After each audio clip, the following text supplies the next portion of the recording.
एक छोटा सा बच्चा बेन अपने दादा से एक ऐसे रहस्यमयी खजाने की दास्तान सुन रहा था जिसके बारे में दुनिया में शायद ही कोई जानता था। पर क्या वाकई ये खजाना सच में मौजूद था या बस एक झूठ जिसने उसके परिवार को पागल बना दिया था? अब सालों बाद वही बच्चा बड़ा हो चुका है। बेन अब उस खजाने को खोजने के मिशन पर है। अपने दोस्त रायली की मदद से बेन एक पुराने जहाज की खोज में निकलता है। वो जहाज जिसका नाम उसके दादा ने कभी एक नोट पर लिखा था। बर्फ की मोटी चादर के नीचे वो जहाज छुपा है, जैसे किसी ने उसे छुपाया हो। ठंडी हवाओं और बर्फ के बीच खुदाई चलती रहती है और आखिरकार वो जहाज सच में मिल जाता है।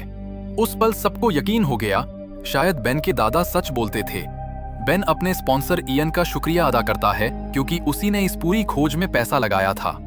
बेन और उसकी टीम जहाज के अंदर घुसते हैं। चारों तरफ अंधेरा, ठंड और सन्नाटा, बस नीचे रखे बारूद के डिब्बों की हल्की सी गंध। और तभी बेन की नजर एक डेड बॉडी पर पड़ती है जो अपनी आखिरी सांसों में एक डिब्बे को पकड़े हुए था।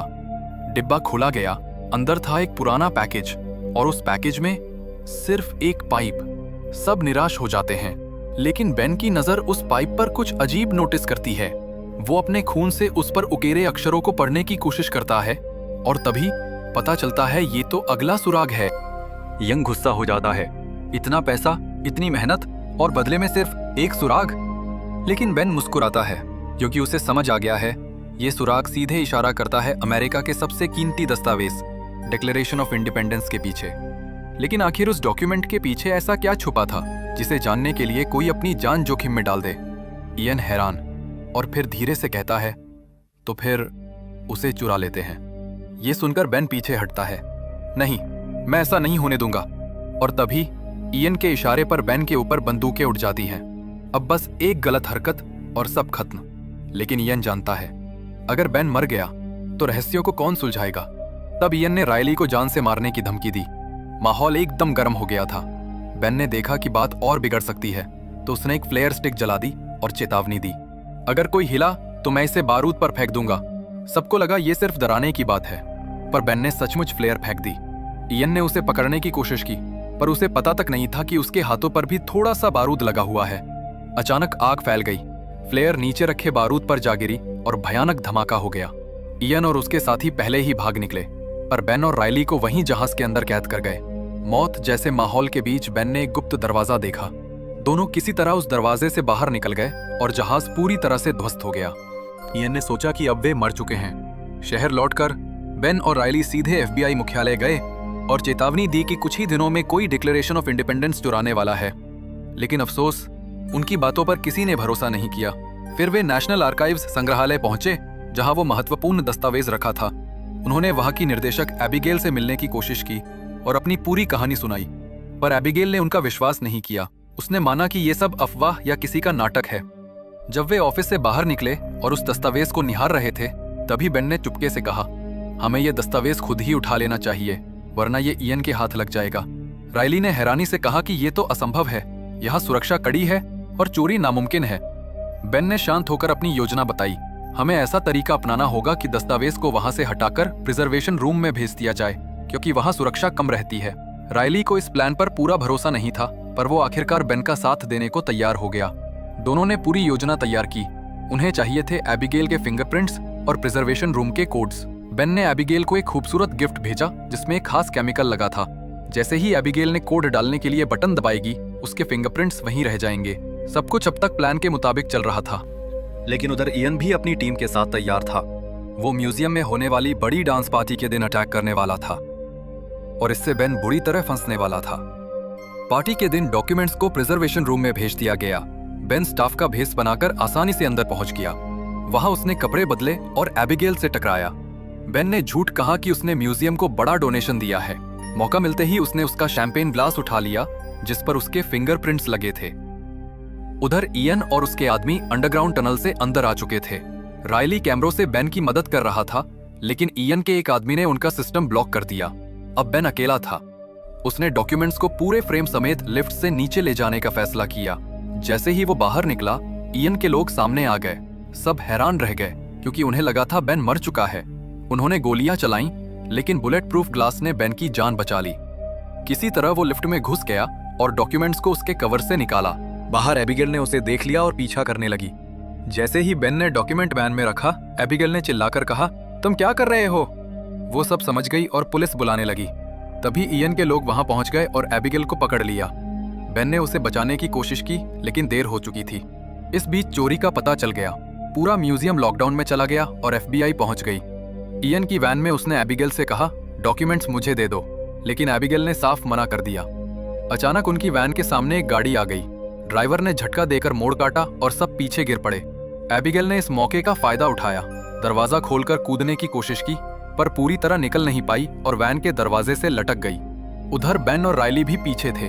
उन्होंने एबिगेल को देखा और वैन के करीब पहुंच गए ताकि उसकी मदद कर सकें। इसी बीच इयन ने उसे पकड़कर डॉक्यूमेंट्स छीन लिया। तभी मौका देखकर बेन ने एबिगेल को अपनी वैन में खींच लिया और तेजी से निकल गए। इयन को लगा कि उसके हाथ खजाना लग गया, लेकिन जब उसने वैन रोकी और डॉक्यूमेंट्स खोला तो वो नकली निकला। बेन उन्हें चकमा देकर असली डॉक्यूमेंट्स लेकर भाग गया था। एबिगेल बहुत गुस्से में थी। तुमने नेशनल डॉक्यूमेंट चुराया और अब वो गुंडों के हाथ में है। लेकिन बेन ने असली डॉक्यूमेंट्स दिखाया और कहा, मैंने एक नकली भी खरीदा था ताकि अगर कुछ गड़बड़ हो तो असली वाला सुरक्षित रहे। उसने समझाया कि उसका मकसद चोरी नहीं था, बल्कि इयन को रोकना था, जो खजाने के पीछे पागल हो चुका है। अब उनके सामने अगली चुनौती थी, उस डॉक्यूमेंट पर छिपे सुराग को पढ़ना। बेन और रायली ने कहा कि उस पर कोई केमिकल लगाकर छिपे शब्द दिखाए जा सकते हैं, पर एबिगेल ने मना कर दिया। ऐसा करने से ये खराब हो जाएगा। रायली मुस्कुराया, चिंता मत करो, हम कुछ भी नुकसान नहीं पहुंचाएंगे। समस्या ये थी कि सारा सामान बेन के घर पर था और अब वहां जाना नामुमकिन था, क्योंकि उसने म्यूजियम में अपना कार्ड इस्तेमाल किया था और अब एफबीआई उसे ट्रैक कर रही थी। उन्होंने वैन को साइड में रोका और अगला कदम सोचने लगे। बेन बोला, कुछ जरूरी चीजें मेरे घर पर हैं। फ्रैंकलिन नाम के आदमी के कुछ पुराने लेटर्स जिनमें अगले सुराग छिपे हैं। तभी उसे याद आया, उनकी कॉपी मेरे पिता के पास है। उसने फैसला किया कि वो वहीं जाएगा। थोड़ी बहस के बाद एबिगेल भी उनके साथ जाने को तैयार हो गई। अब वो भी देखना चाहती थी कि आखिर ये खजाना है क्या। उधर एफबीआई एजेंट सडुस्की ने बेन के घर पर छापा मारा। उन्हें कई दस्तावेज और वो लेटर्स भी मिले जिनकी कॉपी बेन खोज रहा था। सडुस्की ने अपने लोगों को आदेश दिया, बेन के परिवार को भी ट्रैक करो। थोड़ी देर बाद बेन अपने पिता पैट्रिक के घर पहुंचा।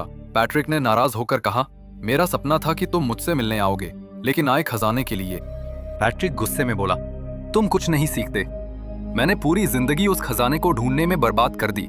वो खजाना असल में कभी था ही नहीं, बस एक कहानी थी, दुश्मनों को गुमराह करने के लिए। लेकिन बेन ने हार नहीं मानी। जब उन्होंने डॉक्यूमेंट के पीछे की सतह देखी तो वहां कुछ रहस्यमयी कोड्स नजर आए। वो कोड्स उन्हीं लेटर्स से जुड़े थे जिनके लिए वो यहाँ आया था। जब बेन ने अपने पिता से लेटर्स मांगे तो पैट्रिक ने कहा, मैंने वो तो पहले ही फिलाडेल्फिया के एक म्यूजियम को दे दिए हैं। ये सुनकर बेन, एबिगेल और रायली वहां से निकल पड़े। कुछ देर बाद जब एफबीआई एजेंट सेदुस्की पैट्रिक के घर पहुंचा तो अंदर का नजारा देखकर चौंक गया। पैट्रिक कुर्सी से बंधा हुआ था। उसने गुस्से में कहा, मेरा बेटा मुझे ऐसे ही बांध के चला गया और मेरी गाड़ी भी ले गया। सेदुस्की ने तुरंत अपने लोगों को आदेश दिया, गाड़ी का नंबर ट्रैक करो, वो ज्यादा दूर नहीं गया होगा। उधर इयन भी अपनी चाल चल चुका था। उसे अब समझ आ गया था कि जहाज में मिला सुराग उन्हीं पुरानी चिट्ठियों से जुड़ा है। थोड़ी रिसर्च के बाद उसने पता लगाया कि फिलाडेल्फिया में उन लेटर्स की कॉपी मौजूद है और वो भी उसी वक्त वहां के लिए निकल पड़ा। वहीं दूसरी ओर रायली कोड्स पर काम कर रहा था कि तभी एक छोटा बच्चा उसके पास आया। रायली उलझा हुआ था, पर वो बच्चा कमाल का निकला। उसने सारे कोड बड़ी आसानी से सॉल्व कर दिए। इसी बीच इयन भी वहां पहुंच गया। जब बच्चे ने आखिरी शब्द डिकोड करने की कोशिश की तो वो इयन से टकरा गया। इयन को शक हुआ। उसने बच्चे का पीछा शुरू कर दिया, लेकिन जब तक वो लौटा रायली वहां से निकल चुका था, क्योंकि उसने खुद ही आखिरी कोड सुलझा लिया था। रायली सीधा बेन और एबिगेल के पास पहुंचा और बताया कि लेटर से जो मैसेज निकला है वो इंडिपेंडेंस हॉल के बाहर वाली पुरानी घड़ी की ओर इशारा करता है। तीनों तुरंत वहां पहुंचे। बेन ने घड़ी की दिशा को फॉलो किया और दीवार की एक ईंट पर अजीब सा निशान देखा। उसने ईंट हटाई और अंदर से निकला एक पुराना रहस्यमयी चश्मा। बेन ने वो चश्मा पहना और डिक्लेरेशन ऑफ इंडिपेंडेंस के पीछे छिपे नक्शे को देखा। उसे कुछ चमकते हुए निशान और कुछ शब्द दिखाई दिए, जैसे खजाने का रास्ता खुद सामने आ गया हो। लेकिन तभी उसने देखा कि इयन और उसके आदमी वहीं आसपास घूम रहे हैं। दरअसल इयन ने भी बच्चे को पैसे देकर वो मैसेज जान लिया था। उन्होंने तुरंत प्लान बनाया, हम तीनों अलग अलग होंगे। एबिगेल और रायली के पास डॉक्यूमेंट था और वे भीड़ में गुम हो गए, पर किस्मत को कुछ और ही मंजूर था। एक बस उनके सामने आ गई और अफरा तफरी में इयन ने उनसे डॉक्यूमेंट छीन लिया। घबराई हुई एबिगेल ने तुरंत फोन उठाया। बेन, वो डॉक्यूमेंट इयन के पास चला गया। बेन ने कहा, चिंता मत करो, गाड़ी के पास मिलते हैं। लेकिन तभी सब कुछ उलट गया। FBI को बेन की गाड़ी पहले ही मिल चुकी थी और जैसे ही बेन वहां पहुंचा, एजेंट सैडुस्की ने उसे गिरफ्तार कर लिया। थोड़ी देर बाद एबिगेल और राइली भी वहां पहुंचे, लेकिन FBI को देखकर चुपके से निकल गए। अब बेन एजेंसी की कस्टडी में था, जहां उसने सैडुस्की को पूरी कहानी बताई। कैसे उसने डॉक्यूमेंट चुराया, कैसे एक के बाद एक पहेलियां सुलझी। जब एजेंट सैडुस्की ने बेन के पास से मिले पुराने चश्मे देखे, तभी बेन के फोन की घंटी बजी। स्क्रीन पर नाम था इयन। FBI ने तुरंत कहा, स्पीकर ऑन करो, और फिर स्पीकर पर गूंजती इयन की आवाज, बेन, वो चश्मा लेकर एक पब्लिक जगह पर आओ। अगर FBI को कुछ भी बताया तो तुम्हारे दोस्तों को जिंदा नहीं छोड़ूंगा। कमरे में सन्नाटा छा गया। FBI को अब इयन जैसे अपराधी को पकड़ने का सही मौका मिल गया था। उन्होंने प्लान बनाया। बेन जाएगा, लेकिन हर तरफ हमारे आदमी तैनात होंगे। बेन तय वक्त पर उस जगह पहुंचा, पर जो हुआ वो किसी ने सोचा भी नहीं था। अचानक इयन के लोग वहां आ धमके, गोलियां चली और बेन को उठा ले गए। रास्ते में फोन बजा। एबिगेल थी। उसने बताया कि उसने इयन से डील की थी ताकि बेन को छुड़ा सके, लेकिन अब बदले में बेन को उसे खजाने तक ले जाना होगा। जब बेन और इयन आमने सामने आए तो इयन ने वो डिक्लेरेशन डॉक्यूमेंट और वही पुरानी पाइप लौटा दी, वही पाइप जो जहाज में मिली थी। लेकिन अब उसने मांग रखी, अगला क्लू बताओ। बेन ने कहा, मुझे कुछ नहीं पता। इयन मुस्कुराया और सामने पैट्रिक को खींच लाया। अब पता चलेगा। बेन मजबूर था। उसने बताया कि मैप में दिखा निशान दरअसल एक पुराने चर्च का सिंबल है। कुछ ही देर में वो सब उस चर्च तक पहुंच गए। बेन ने चश्मा पहना और मैप देखा। इस बार कुछ अजीब सा नाम लिखा दिखा। सब उलझन में थे। फिर समझ आया, ये तो चर्च के नीचे कब्रिस्तान जैसी जगह की तरफ इशारा है। इयन ने तुरंत सबको नीचे उतरने का हुक्म दिया। पैट्रिक ने कहा, इतने सालों से कोई आया नहीं, ये सीढ़ियां टूट सकती हैं। लेकिन इयन ने किसी की नहीं सुनी। जैसे ही सब नीचे उतरने लगे, एक जोरदार आवाज गूंजी। लकड़ी की सीढ़ियां टूट गईं और एक साथी नीचे गिरकर वहीं मारा गया। बाकी सब जान बचाने के लिए झटपट लिफ्ट पर कूद गए। लिफ्ट नीचे पहुंची और एक पुराने वीरान कमरे में रुक गई। लेकिन क्या ये रास्ता सच में खजाने तक ले जाएगा या सबको हमेशा के लिए वहीं दफना देगा? इयन ने बंदूक तानते हुए कहा, अब बताओ खजाना कहाँ है? बेन ने घबराहट में कहा, मुझे नहीं पता। तभी पैट्रिक ने कहा, अगला सुराग इस लालटेन में छिपा है। ऐसी ही एक बॉस्टन की चर्च में भी है। इयन ने मुस्कुराकर कहा, तो वहीं जा रहा हूं। और जाते जाते बोला, जब खजाना मिल जाएगा तब लौटूंगा तुम्हें दफनाने। राइली ने थरथराती आवाज में कहा, मतलब हम यहीं मरने वाले हैं? पैट्रिक मुस्कुराया, शायद नहीं, हमने इयन से झूठ कहा था। वो लालटेन बस एक डिस्ट्रैक्शन थी। फिर उन्होंने उस कमरे में छिपा एक और सुराग ढूंढ निकाला और जैसे ही वो उसे फॉलो करते गए, उनके सामने खुल गया एक नया रहस्यमयी कमरा, जहां की दीवारें, हवा और हर चीज ये कह रही थी, तुमसे पहले भी कोई यहां आ चुका है। बेन थोड़ा निराश हो गया और अपने पिता पैट्रिक से बोला, शायद आप सही थे, कोई खजाना था ही नहीं।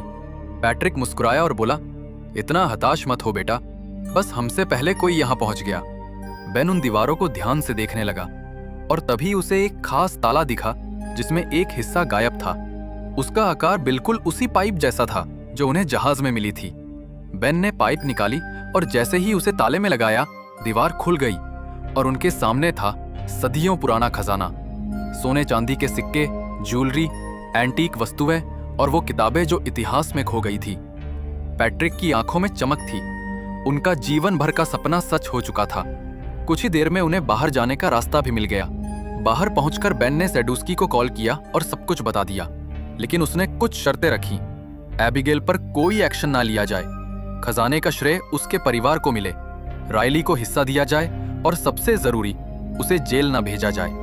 सैडुस्की ने सब मंजूर कर लिया और जल्द ही इयन भी पकड़ा गया जब वो बॉस्टन चर्च में घुसने की कोशिश कर रहा था।